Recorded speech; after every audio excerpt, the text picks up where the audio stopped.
इतिहास की 11 दिलचस्प और रहस्यमय घटनाएं। ये फोटो साल 1932 के टाइम की न्यूयॉर्क शहर की है, जहां शहर के बीचों बीच में रॉकफेलर सेंटर के निर्माण का काम किया जा रहा था।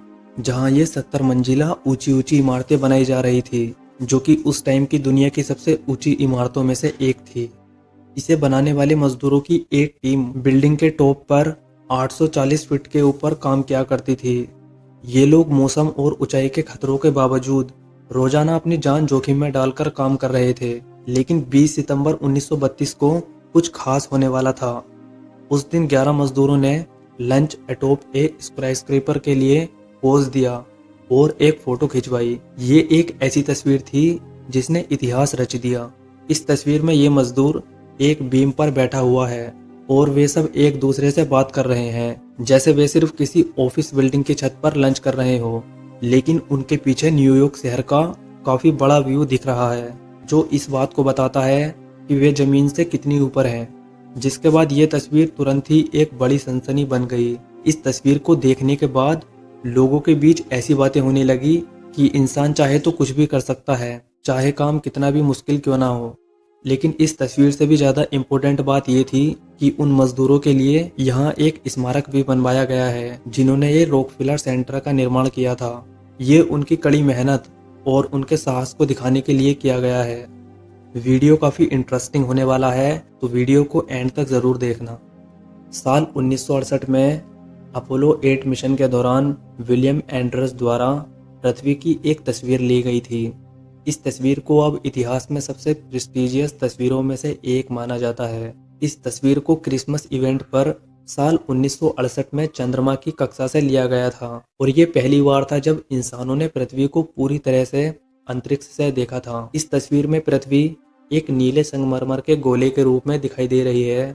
इससे लोगों को पृथ्वी की सुंदरता के बारे में पता चला और इसने पर्यावरण के महत्व के बारे में जागरूकता बढ़ाने में हेल्प की, और जिसके बाद इस तस्वीर को दुनिया भर के म्यूजियम्स में दिखाया गया।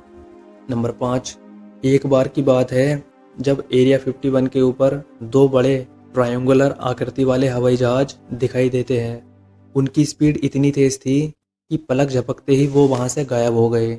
इस अजीब नज़ारे को कैमरे में कैद कर लेने में कुछ लोग सफल रहे, जिसके बाद ये वीडियो इंटरनेट पर आग की तरह फैल गया। इसके बाद लोगों में कई तरह की बातें होनी शुरू हो गई कि क्या ये एलियंस के अंतरिक्षयान थे और क्या सरकार एलियनों से मिल रही थी। जिसके बाद वर्मा नाम के एक साहसी पत्रकार ने इस रहस्य का पता लगाने की कोशिश की।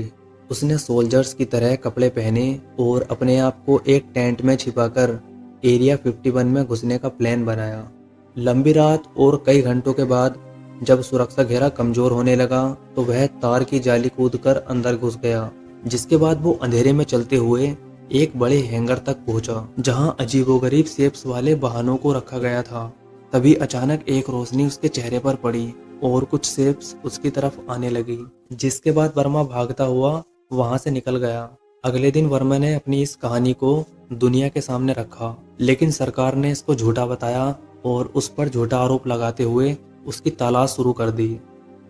साल 2010 डीप वाटर होराइजन तेल रिसाव एक काफी खौफनाक घटना थी, जिसने लाखों लोगों और जानवरों को प्रभावित किया। उस रिंग पर एक सुरक्षा सिस्टम भी लगा हुआ था, जिसका उद्देश्य किसी दुर्घटना की स्थिति में तेल के रिसाव को रोकना था। लेकिन किसी वजह से ये सिस्टम काम नहीं कर पाया।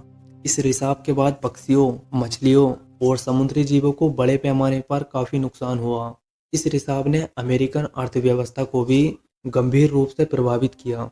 इस रिसाव की सफाई और मुआवजे की लागत का अनुमान $65 बिलियन से ज़्यादा बताया जाता है। नंबर 8, 1908 में एक ऐसी घटना हुई जिसमें साइबेरिया के जंगलों में एक काफ़ी बड़ा विस्फोट हुआ और हजारों पेड़ बर्बाद हो गए। इस घटना का कारण अभी भी सही तरीके से पता नहीं चल पाया है, लेकिन कुछ लोगों का मानना है कि ये एक उल्कापिंड गिरने की घटना थी, जबकि और लोगों का ये मानना है कि ये एक नेचुरल घटना थी।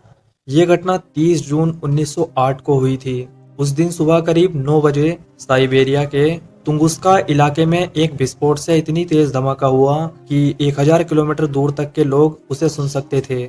इस विस्फोट से आसमान में आग का एक गोला बन गया, जो कई मिनट तक दिखाई देता रहा। विस्फोट से आसपास का इलाका पूरी तरह से तबाह हो गया था, जिससे हजारों पेड़ जल गए और कई जानवरों की मौत हो गई।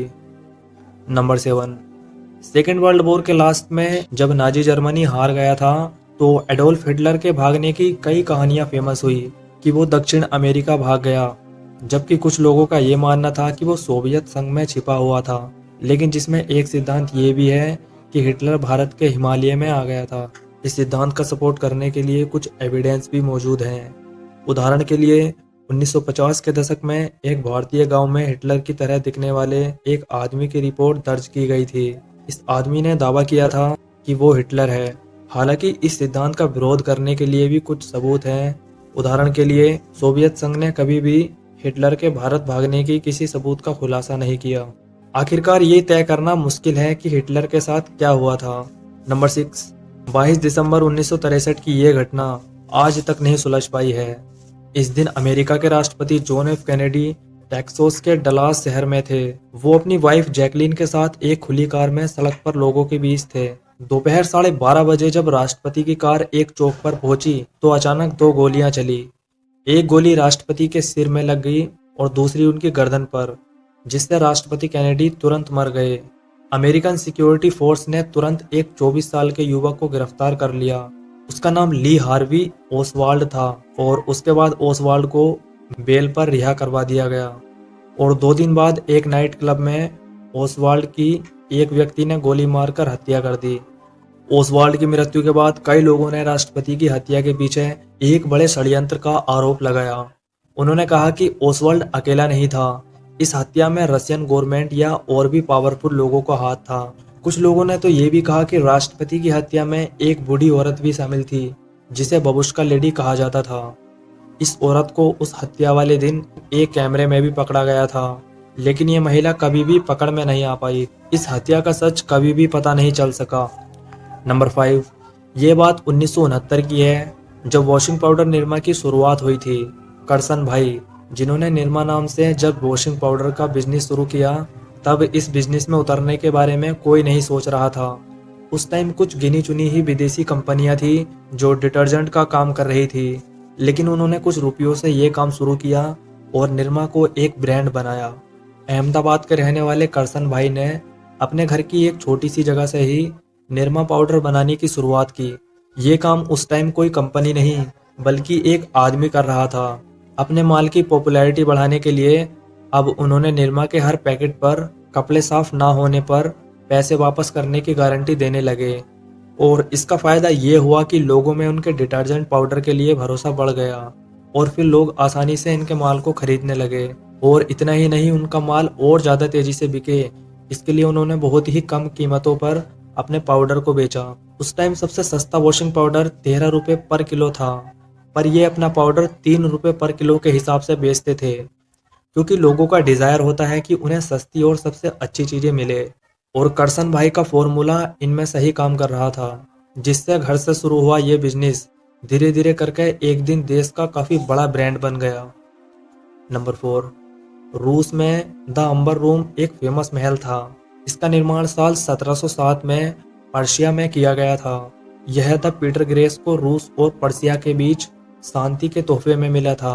साल 1941 में सेकेंड वर्ल्ड वॉर के दौरान नाजीज ने इस पर कब्जा जमा लिया था और इसे सिक्योर करने के लिए इसका अलग अलग हिस्सों में बंटवारा कर दिया गया और इन सभी टुकड़ों को 1943 में एक म्यूजियम में डिस्प्ले किया गया।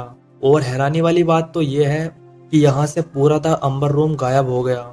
इसके बाद इस खजाने का आज तक कोई पता नहीं चल पाया है। नंबर 3, 1906 में दक्षिण अफ्रीका के डरबन में एक ट्रेन से महात्मा गांधी को उतारे जाने के अपमानजनक घटना के बाद महात्मा गांधी ने विरोध के रूप में अपने इंग्लिश जूतों को निकालकर फेंक दिया, जिसके बाद से वो केवल स्वदेशी खादी से बनी चप्पल पहनते थे। इन चप्पलों को अक्सर सस्ता और टिकाऊ बनाने में काफी आसान माना जाता है, लेकिन इसके पीछे का इतिहास उससे कहीं ज्यादा गहरा है।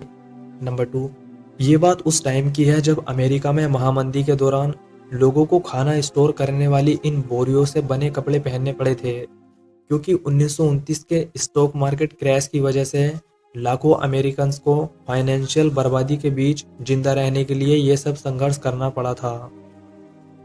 1933 में इस महामंदी का मिनिमम लेवल देखा गया। एस्टिमेटेड इसमें 15 मिलियन लोग बेरोजगार हुए थे और देश के लगभग आधे बैंक इसमें फेल हो गए थे। इसीलिए अमेरिकन्स ने मटेरियल रूप में नॉर्मल वस्तुओं का यूज करना शुरू कर दिया, जिसमें सबसे नॉर्मल ये बर्लैप बोरे थे, जिनका यूज आटा और आलू जैसे खाद्य प्रोडक्ट्स को रखने के लिए किया जाता था। इस सिचुएशन का ज्यादा से ज्यादा फायदा उठाते हुए फूड मैन्युफैक्चरर्स ने उन बोरियों को और ज़्यादा आकर्षक बनाने की पूरी कोशिश की, जिसके लिए उन्हें फूल से प्रिंट करके कलरफुल बना दिया गया। 30 के दशक के लास्ट तक उन कंपनीज ने इस प्रोसेस को आसान बनाने के लिए ज़्यादा घुलनशील स्याही का यूज करना शुरू कर दिया और इस तरह से उन्होंने काफ़ी ज़्यादा प्रॉफिट मार्जिन कमाया। नंबर 1, साल 1989 में बर्लिन की दीवार को तोड़ा गया था, जो उस टाइम की काफ़ी बड़ी दीवार थी। बर्लिन की दीवार वेस्ट बर्लिन और जर्मन डेमोक्रेटिक रिपब्लिक के बीच एक रुकावट थी। इस दीवार ने 28 साल तक बर्लिन शहर को पूर्वी और पश्चिमी टुकड़ों में बांट कर रखा। इस दीवार को 13 अगस्त 1961 को बनाया गया था और 9 नवंबर 1989 को इसे तोड़ दिया गया था।